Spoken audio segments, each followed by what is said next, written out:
Assalamualaikum warahmatullahi wabarakatuh dan salam sejahtera untuk kita semuanya. Hari ini adalah hari ke-9 untuk kuliah Big Data. Nah, pada pembahasan hari ini kita akan mengulas yaitu mengenai Big Data Storage ya, atau penyimpanan Big Data.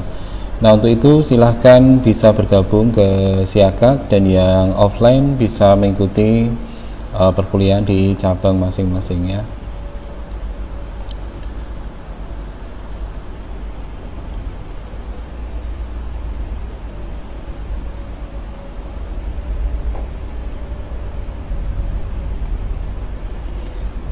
Baik, saya mulai saja untuk pertemuan hari ini, yaitu mengenai penyimpanan Big Data.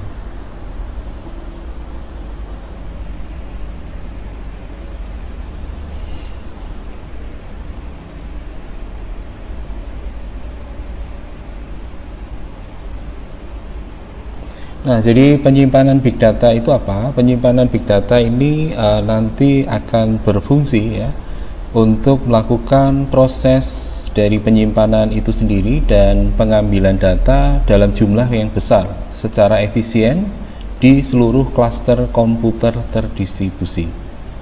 Jadi penyimpanan data ini tidak hanya lokal di dalam satu komputer atau di local host, tetapi penyimpanannya dilakukan pada klaster komputasi yang terdistribusi, artinya di tempat yang berbeda, sehingga satu data itu akan bisa disimpan di beberapa tempat, didistribusikan di beberapa lokasi node klaster komputer yang berbeda-beda.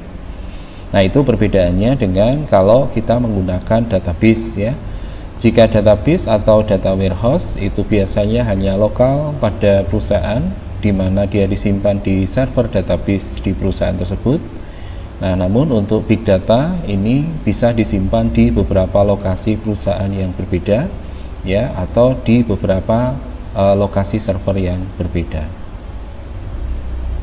Nah, di dalam penyimpanan Big Data nanti kita akan menggunakan yang namanya adalah HDFS atau sistem file yang terdistribusi berbasis Hadoop ya. Nah, HDFS itu sendiri apa? HDFS itu adalah komponen yang bisa dibilang penting ya bagi ekosistem Hadoop. Ya, jadi ekosistem penyimpanan data Hadoop ini sendiri ini nanti kita akan menggunakan software ini ya untuk mengelola dari basis data yang terdistribusi ya, atau HDFS. Nah, HDFS ini memainkan peran yang penting ya dalam pemrosesan big data yang efisien, karena HDFS bisa menyimpan dan memanajemen ya, mengelola big data secara handal. Meskipun jumlah node-nya banyak, klasternya banyak, HDFS bisa melakukan pengelolaan itu dengan baik. Nah, HDFS sendiri juga nanti harus memastikan bahwa pemrosesan paralel, yaitu pemrosesan secara bersama-sama di berbagai komputer atau node, dan proses penyimpanan data dioptimalkan, sehingga tujuannya nanti untuk bisa menghasilkan akses dan analisis data yang lebih cepat.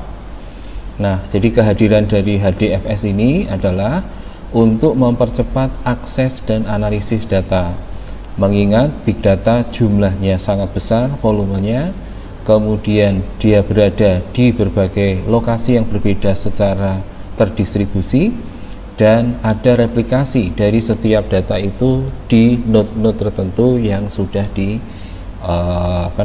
targetkan.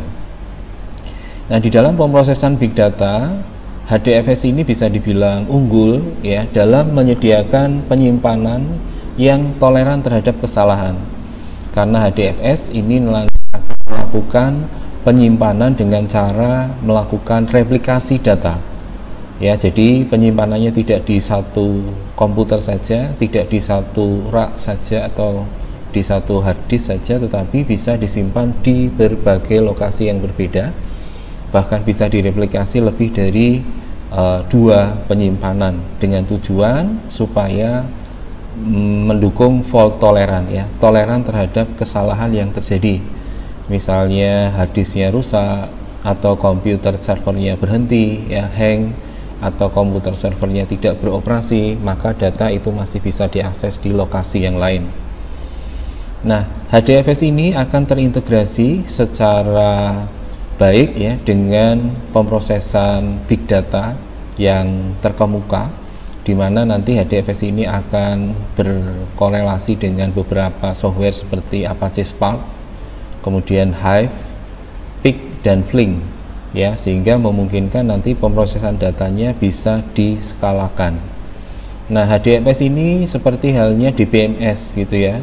Kalau DBMS ini adalah database management system yang akan mengolah atau mengelola data ya tingkat server, tetapi kalau HDFS ini akan mengelola data ya tingkat distributif ya, jadi bisa dari berbagai lokasi yang berbeda. Nah, kemudian pemrosesan data ini bisa diskalakan, artinya bisa ditambah ketika dibutuhkan, bisa ditambah storage-nya, atau bisa ditambah komputer servernya ya, atau node cluster komputernya ya. Dan ternyata HDFS ini sangat efisien apabila menggunakan berbasis Unix ya, atau berbasis Linux ya.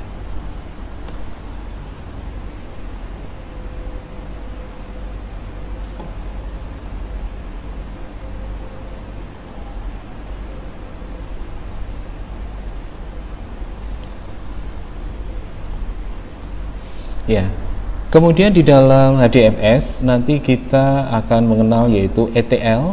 ETL ini kepanjangan dari extract, transform, kemudian load ya. Nah, ETL ini nanti diperlukan untuk pemrosesan big data menggunakan HDFS. Nah, ini seperti data warehouse ya. Jadi ada proses ekstraksi, ada proses transformasi, ada proses load. Namun di HDFS ini nanti kapasitasnya atau volumenya lebih besar.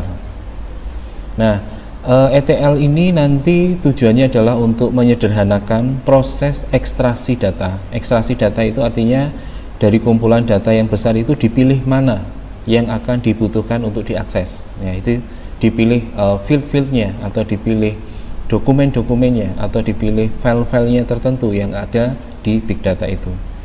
Nah, ini sumbernya juga dari berbagai sumber. Kemudian setelah diekstraksi dari berbagai sumber, dipilih data-data yang mau ditampilkan atau diakses, lalu dilakukan perubahan ya, dirubah supaya sesuai dengan format yang diinginkan di dalam HDFS, dan kemudian dimuat di dalam HDFS. Nah, ETL ini sendiri juga memungkinkan untuk melakukan cleaning atau pembersihan data. Kadang data-data itu masih ada yang kurang ya, value-nya atau nilainya tidak ada, nama fieldnya ada ya, atau dokumen-dokumen yang ada di satu komputer atau node ya mengalami korup ya, sehingga di sini bisa dilakukan pembersihan data, mana data-data yang tidak relevan ya untuk digunakan atau diakses. Kemudian bisa melengkapi dan bisa memastikan konsistensi dari data tersebut, termasuk kualitas dari datanya ya. ETL ini juga memiliki fitur yaitu tata kelola data, artinya dia bisa memanage data. Nah, jadi kalau di DBMS ya, itu tata kelola datanya dilakukan langsung oleh database management system. Nah, kalau di HDFS nanti ETL ini yang bisa mengelola data. Nah, jadi ETL akan memastikan datanya sesuai atau tidak, kemudian keamanannya terjamin atau tidak, kemudian bisa melakukan penelusuran silsilah dari data ya, sumber datanya dari mana ya, kemudian datanya apa ya, apakah data itu sudah diupdate, apakah ada penambahan data ya, atau data tersebut sudah dihapus ya. Ini ETL bisa melakukan penelusuran itu. Nah, sehingga dengan memanfaatkan ETL ini dengan HDFS, maka organisasi atau perusahaan yang membutuhkan akses big data bisa memproses dan melakukan analisis data yang berukuran besar secara efisien. Nah, jadi kata kuncinya adalah HDFS dan ETL. Nah, kombinasi dari ETL dan HDFS ini juga memberdayakan pengambilan keputusan yang tepat melalui analisis data yang mendalam. Jadi dengan memanfaatkan HDFS dan ETL itu nanti di query datanya ya, atau diambil datanya, mana yang dibutuhkan kemudian ditampilkan. Nah, berdasarkan data-data itu baru kemudian pihak manajemen di organisasi atau di perusahaan mengambil keputusan berdasarkan data yang ada tadi. Dan ini bisa juga menggunakan metode machine learning ya dalam pengambilan keputusannya, atau bisa juga menggunakan deep learning ini untuk analisis data yang mendalam, itu menggunakan deep learning. Kemudian ada Hadoop ya, tadi Hadoop sudah kita singgung bahwa HDFS itu adalah Hadoop Distributed File System ya. Jadi HDFS ini adalah Hadoop Distributed File System. Nah, Hadoop ini apa? Hadoop ini adalah penyimpanan yang terdistribusi yang dirancang untuk mengelola kumpulan dari big data di beberapa mesin dalam klaster Hadoop itu sendiri. Nah, ini arsitektur HDFS itu seperti ini ya. Di sini ada klien dari HDFS ya. Klien HDFS ini nanti akan mengakses name node ya. Kemudian di sini ada metadata. Metadata ini nanti akan diakses oleh name node berdasarkan permintaan HDFS klien ya. Metadata ini menjelaskan data tentang data ya. Jadi kalau kita misalnya katakan punya file gambar gitu ya, itu biasanya ada nama dari filenya, kemudian diikuti ekstensinya, misalnya JPG atau PNG ya, atau GIF ya. Nah, tapi kalau metadata itu tidak sekedar nama dan ekstensi, ukuran filenya ya, dan tanggal di kopinya atau tanggal di create ya, tapi bisa lebih lengkap lagi ya. Jadi kalau kita klik kanan file tersebut, kita pilih properti, nanti akan muncul di situ ya detail dari data tersebut. Nah, itu disebut metadata. Misalnya kamera yang digunakan ya, atau device yang digunakan untuk mengambil gambar tersebut ya, apakah itu sumbernya dari kamera digital, apakah sumbernya dari handycam, apakah sumbernya dari camcorder, dan seterusnya ya. Nah, di dalam name node ini nanti akan terhubung dengan rak ya. Rak ini tempat untuk menyimpan hard disk atau storage ya, media penyimpanan dari big data. Nah, rak-rak ini jumlahnya banyak ya, ada rak 1, kemudian ada rak 2, lalu ada rak 3, dan seterusnya. Dan di masing-masing rak ini akan melakukan replikasi ya di sini ya. Jadi ada replikasi. Rak 1 direplikasi atau di-copy ya ke rak 2. Nah, kemudian di dalam rak itu ada data node ya. Kalau di atas ini namanya name node, yang ini adalah data node ya. Titik nama dan titik data. Ya. Nah, kemudian di data node ini nanti ada data-data yang disimpan di sini. Ya, ini ada 4 ya. Ada data node 1, data node 2 itu ada di rak 1, data node 3, data node 4 itu ada di rak 2. Nah, baru secara fisikal datanya disimpan di media penyimpanan ini. Ini local disk ya. Biasanya menggunakan hard disk ya, dengan format sekasi ya. Ya, jadi dengan format sekasi, sehingga bisa ada 7 sampai 7 hard disk ya, bisa dipasang secara bersama-sama paralel ya, untuk meningkatkan volume ya dari hard disk itu, bisa menyimpan data yang ukurannya besar. Nah, HDFS sendiri yaitu ditulis dengan bahasa Java ya. Jadi Hadoop data file system, distributed file system itu ditulis menggunakan bahasa Java. Nah, sehingga menjadikan bahasa Java ini sebagai bagian integral dari arsitektur dan fungsinya dari HDFS ini. Ya, artinya karena menggunakan Java ya berarti pengembangannya selanjutnya nanti ya menggunakan bahasa Java. Nah, di dalam bahasa Java ini menyediakan komponen inti dari HDFS ya, seperti name node yang tadi paling atas ya, kemudian data node tadi ya, titik data tadi yang menyimpan data di storage ya, dan tampilan antarmukanya ya. Jadi bahasa Java ini memberikan layanan name node, data node, dan tampilan antarmukanya. Nah, namun tidak menutup kemungkinan yaitu dengan bahasa Python ya, bisa digunakan bersama juga dengan HDFS melalui sebuah library ya, library bahasa Python. dan menggunakan kerangka kerja misalnya PySpark ya. Jadi kalau bahasa Python mau digunakan untuk mengakses HDFS, maka harus menggunakan PySpark. Nah, di PySpark ini software juga ya, yang menyediakan API. API ini adalah Application Program Interface, jadi antar muka program ya. Karena ini nanti menggunakan Python, berarti API-nya adalah API Python ya, APA ya, APA Python, untuk bisa berinteraksi dengan Hadoop Distributed File System tadi, dan memungkinkan penggunanya bisa melakukan tugas pemrosesan datanya, bisa melakukan analisis dan pembelajaran mesin ya, menggunakan algoritma machine learning, dan juga menggunakan HDFS sebagai layanan ya, dalam bahasa Python tadi itu bisa mengakses data melalui HDFS. Nah, HDFS ini menggunakan arsitektur master slave yang terdiri dari beberapa elemen ya. Jadi istilah master slave itu ada master, ada slave. Jadi bukan master kemudian primary kemudian master secondary ya. Berarti ini ada dua master.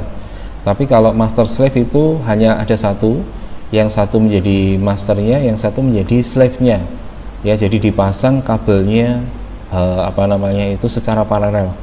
Jadi kalau kita memasang kabel hard disk itu ya, nah itu kalau yang versi lama pakai IDE itu dua hard disk bisa disambungkan dengan satu kabel data hard disk ya, itu namanya master slave gitu ya. Tapi kalau kabel datanya dua, hard disknya dipasang di masing-masing kabel, itu berarti dua-duanya master. Yang pertama master primary, yang keduanya master secondary ya. Nah, elemen dari HDFS ini adalah name node, ini yang pertama. Fungsi dari name node ini adalah sebagai manajemen metadata pusat di HDFS. Ya, dia fungsinya menyimpan informasi tentang struktur direktori dari sistem file, kemudian nama filenya dan atributnya. Ya, jadi media penyimpanannya di sini ya menggunakan struktur direktori. Nah, nanti name node ini akan melacak lokasi blok atau mencari itu ya, lokasi blok data yang disimpan di seluruh data nodes ya. Jadi name node ini nanti akan mengakses ke data node, dan dia akan mengatur operasi file untuk melakukan pembacaan data, penulisan data, dan melakukan replikasi data. Jadi name node ini yang nanti akan mengatur bagaimana klien membaca data di data node yang datanya disimpan di storage tadi, menulis data artinya menyimpan data, dan mereplikasi data artinya mengcopy data dari satu storage ke storage yang lain. Nah, kalau dilihat dari jumlah filenya ya, name node ini ada dua file. Yang pertama adalah file fs image ya. Jadi file fs image ini dia bertindak sebagai sistem penyimpanannya. Biasanya file ini akan berisi representasi ya, tampilan dari struktur sistem file yang komprehensif dan terorganisir dengan baik. Nah, di sini nanti akan terlihat ya, file-file ini digambarkan dengan tata letak hierarki ya, jadi seperti struktur hierarki ya, seperti folder, ada subfolder, ada root folder ya. Nanti kalau ada sub lagi ya, berarti di dalamnya masih ada folder lagi. Nah, nanti HDFS akan menggambarkan strukturnya ya dalam bentuk hierarki ini. Kemudian yang kedua adalah file edit logs ya. Jadi file edit log ini tugasnya adalah melacak semua modifikasi yang dilakukan ya, atau menelusuri semua modifikasi atau perubahan yang dilakukan pada file system yang di atas. Dan dia berfungsi juga sebagai log atau tempat untuk mencatat transaksi. Jadi kalau ada transaksi login, ada transaksi akses file, ada transaksi membaca file, ada transaksi menyimpan file, dicatat di file edit log ini. Dan dia melakukan pencatatan ya untuk semua perubahan dan semua pembaharuan yang dilakukan di HDFS. Nah, yang kedua ada data node. Data node ini yang tugasnya dia menyimpan blok data yang sebenarnya dari file. Nah, ini disimpan di dalam data node. Jadi file-filenya tersimpan di situ. Nah, di dalam data node itu menerima instruksi dari name node ya untuk operasi baca dan tulis. Jadi instruksinya dari name node tadi ke data node ya untuk mengambil data mana yang akan dibaca, mana data yang akan ditulis atau disimpan. Nah, sehingga di sini data node juga harus memastikan toleransi kesalahan dengan cara melakukan replikasi data. Ya, jadi kalau diakses di salah satu node, di data node yang pertama nggak ada, bisa diakses di data node yang kedua. Tapi sebelumnya data node ini akan melakukan replikasi dulu. Nah, di sini maka untuk mengetahui apakah datanya itu tersimpan di node yang lain, data node ini secara teratur mengirimkan pesan setiap 3 detik ke name node. Ya, jadi ngirim pesan ke name node untuk apa? Menunjukkan status operasionalnya. Ya, apakah data tersebut masih operasional, artinya masih bisa diakses. Kemudian storage-nya masih hidup ya, masih bisa diakses, masih operasional. Nah, kalau data node-nya tidak beroperasi bagaimana? Maka nanti name node-nya akan membuat replikasinya. Ya, membuat copy dari data yang ada di data node itu dan menetapkan blok ke data node yang lain untuk melakukan redundansi data atau menyimpan data berulang dan melakukan toleransi terhadap kesalahan ya. Jadi kalau udah dipindah datanya, udah di copy, bisa diakses ya tanpa harus bergantung pada salah satu node saja ya. Kalau kebetulan node-nya tidak beroperasi, maka bisa mengakses di data node yang lain. Nah, kemudian yang ketiga ada komponen yaitu block file HDFS. Ya, ini di dalam HDFS ya, data itu dibagi menjadi beberapa blok untuk menyimpan file dan untuk pengambilan file ya atau pembacaan file yang optimal. Nah, secara defaultnya setiap blok yang ada di HDFS itu ukurannya 128 MB. Namun juga bisa disesuaikan sesuai kebutuhan. Jadi misalnya kita memiliki file ukurannya 550 MB, maka akan dibagi menjadi 5 blok ya, karena ada 128 ini berkali-kali disimpan ya. Jadi 4 blok pertama masing-masing 128 MB dan blok yang kelimanya sisanya yaitu 38 MB. Nah, ini adalah blok file HDFS yang nanti dipakai untuk menyimpan file ya. Ini misalnya di blok ini ada 550 MB, maka file-filenya akan disimpan menjadi 5 bagian ini ya. A 128 MB, kemudian ditambah B 128 MB, C nya 128 MB, D nya 128 MB. Nah, sisanya 38 MB disimpan di E ya. Kemudian yang keempat adalah name node sekunder. Nah, ini ada name node tapi yang sekunder. Jadi name node yang sekunder di HDFS ini tujuannya untuk apa? Membantu melakukan pemeriksaan secara periodik pada namespace ya. Namespace itu area nama yang digunakan untuk mengelola file-file data. Nah, sehingga name node sekunder ini akan membantu menjaga ukuran file lognya yang berisi modifikasi dari HDFS dalam batas tertentu dan membantu pemulihan name node lebih cepat jika terjadi kegagalan. Jadi istilahnya name node sekunder ini yang nanti akan mempercepat ya pemulihan datanya. Kemudian untuk yang kelima yaitu komponen manajemen metadata. Di HDFS, name node ini akan memuat informasi blok ke dalam memori selama startup ya. Jadi selama komputernya nyala ya, semua informasi blok-bloknya akan disimpan di RAM ya, di random access memory. Kemudian melakukan pembaharuan kalau ada metadata yang baru yang berubah. Kemudian edit log ya, dan membuat pos pemeriksaan atau titik untuk melakukan pemeriksaan terhadap file ya, apakah filenya masih ada atau filenya perlu direplikasi untuk disimpan di node yang lain. Nah, untuk ukuran dari metadata ini juga dibatasi ya, yaitu dibatasi berdasarkan RAM di name node ya, random access memory ini. Jadi di servernya name node ya membatasi jumlah RAM-nya ya. Nah, kemudian yang berikutnya adalah cara kerja dari HDFS ini bagaimana. HDFS ini memungkinkan ya melakukan penyimpanan, pengambilan dan pemrosesan data yang terukur melalui desainnya yang terdistribusi, ya bisa disimpan di berbagai lokasi yang berbeda dan toleran terhadap kesalahan-kesalahan. Nah, hal ini akan sangat mengoptimalkan operasi baca dan tulis, memastikan redundansi datanya bisa direplikasi dan bisa menggabungkan algoritma untuk manajemen data yang efisien. Hal ini juga di HDFS ya, maksudnya bisa meningkatkan analisis big data dengan mendistribusikan data ke seluruh klaster ya, jadi bisa direplikasi ke seluruh klaster jika dibutuhkan. HDFS juga memungkinkan operasi baca tulis melalui data node yang terdistribusi dan manajemen dari metadata-nya tadi ya. Jadi pengelolaan terhadap metadata yang ada di sebelah name node tadi ya.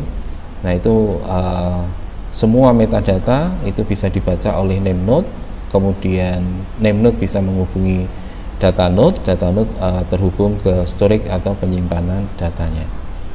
Nah, bagaimana operasi baca dan tulis data pada HDFS ya? Saat nanti menulis file ke HDFS, klien yang membutuhkan data itu ya berkomunikasi dengan name node berdasarkan metadatanya yang akan diambil. Jadi metadata apa yang dibutuhkan. Nah, misalnya saat nanti menulis sebuah blok, misalnya blok X, blok X ini akan dikirim ke data node, misalnya data node A, dan akan direplikasi ke data node B. Nah, jadi pada saat mengirim blok tadi itu ya, pada saat menulis file itu langsung direplikasi ya dari blok data node A ke data node B ya, di pusat data yang berbeda ya. Jadi node A sama node B ini menyimpan data ya yang sama tapi di pusat data yang berbeda. Dan kemudian disimpan di data node C di rak yang sama dengan data node A. Ya, jadi raknya sama ini, antara A sama C ini sama ya, tapi di sini kita bisa melihat ya, berarti data ini disimpan di 3 tempat yang berbeda kan, yaitu A, B, dan C. A dan C itu di rak yang sama, B itu di pusat data yang berbeda. Nah, sehingga nanti data node akan mengirimkan konfirmasi bahwa menulis data ke dari name node ya, untuk memastikan kehandalan data dan toleransi kesalahannya ya. Jadi dia informasikan ini datanya ada di node A, ada di blok ada di data node A, kemudian di node B dan di node C. Node A dan C ada di rak yang sama, data node B ada di pusat server yang lain yang berbeda. Nah, jadi informasi itu sudah disimpan. Nah, saat nanti membaca dari HDFS, klien nanti akan mendapatkan metadata dari name node yang menyediakan lokasi dari data node tadi. Berarti ada A, B, C, ini lokasinya di A, di B, dan di C. Kemudian klien akan berinteraksi dengan data node tersebut, lalu melakukan pembacaan data secara paralel ya, di A, di B, di C ya, atau dibaca di A saja ya, atau di B saja, atau di C saja. Nah, ini kalau dibaca secara paralel akan lebih cepat ya, itu ya. Jadi DVS menyediakan layanan pembacaan paralel supaya cepat. Nah, berikutnya setelah dibaca, datanya mengalir langsung dari data node ke klien ya, karena memang datanya sumbernya di data node itu ya, storage-nya di situ, dan memungkinkan melakukan pengambilan data secara efisien dan bersamaan. Jadi disimpan di 3 tempat, diambil, dibaca secara bersamaan. Nah, kemudian setelah semua bloknya diterima, maka klien akan menggabungkannya untuk diproses lebih lanjut ya. Tadi kan sumbernya 3 ya, kemudian setelah diterima dari A, B, C, ini data-datanya kemudian digabungkan. Nah, ini kita jadi ingat ya, pada saat kita menggunakan torrent ya.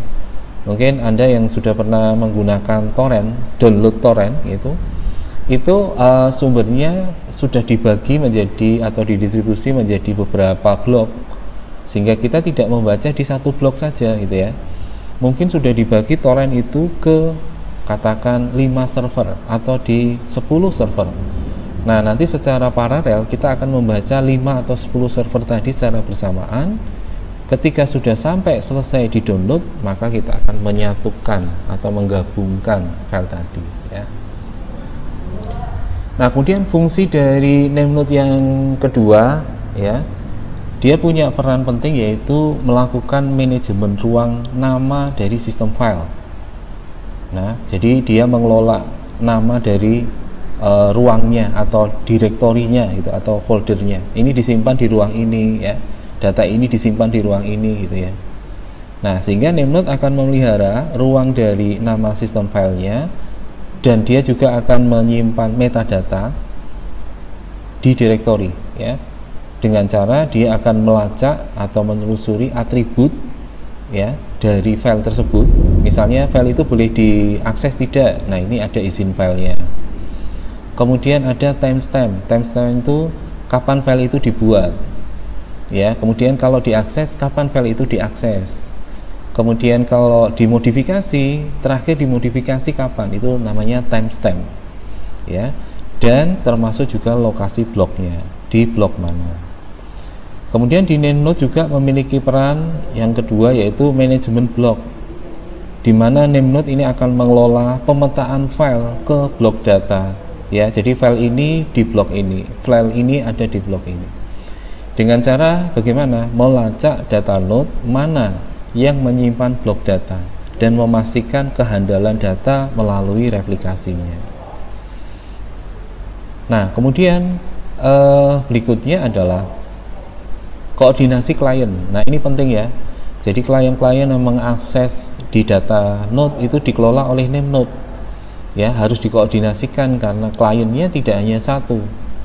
Ya, maka NameNode ini akan bertindak dia sebagai perantara gitu ya, antara klien dan data node. Jadi dia berada di tengah-tengah itu. Nah, tugasnya apa? Koordinasi klien itu menangani permintaan dari klien untuk operasi-operasi file ya. Misalnya klien ingin membaca data di data node tertentu ya, ingin menulis atau menyimpan data, atau mungkin malah menghapus data ya. Nah, NameNode ini juga menangani metadata tadi disebutkan ya, dan dia memandu klien ya ke data node yang relevan, mana data yang bisa diakses ya di data node mana. Kalau tadi contohnya ada di data node A, B, C. Meskipun A sama C itu di rak server yang sama, yang B-nya berada di node yang lain, berarti lokasinya itu berbeda. Tapi sudah ada pemetaannya di sini ya, sehingga ketika diakses datanya klien sudah tahu ya, ini disimpan di beberapa node yang berbeda. Nah, kemudian apa fungsi dari data node? Data node ini punya peran penting yaitu block storage yang pertama, dimana block storage ini artinya data node akan menyimpan blok data file di penyimpanan lokal, jadi di hard disknya lokal di data node itu gitu ya, itu namanya block storage ya, blok penyimpanan. Nah, ada juga yang tidak disimpan di lokal tapi direplikasi, namanya replikasi blok ya, jadi melakukan pengkopian atau meredundansikan data atau mereplikasi data untuk memastikan toleransi kesalahan, jadi dikopi ke data node yang lain ya. Tadi digambar ya, data node 1 sama data node 2 di situ terhubung ya, tertulis di situ replikasi ya. Jadi melakukan replikasi. Terakhir adalah laporan dan pemblokiran ya. Jadi data node ini juga secara teratur akan mengirimkan sinyal laporan ya ke NameNode ya, setiap berapa tadi 3 detik sekali ya. Dan dia juga akan memblokir laporan ke NameNode ya. Jadi kalau ada laporan yang tidak diperlukan ya, yang akan dikirim ke NameNode ya, mereka bisa melakukan pemblokiran. Nah, itu ya pembahasan kita mengenai apa namanya storage dari big data atau penyimpanan dari big data.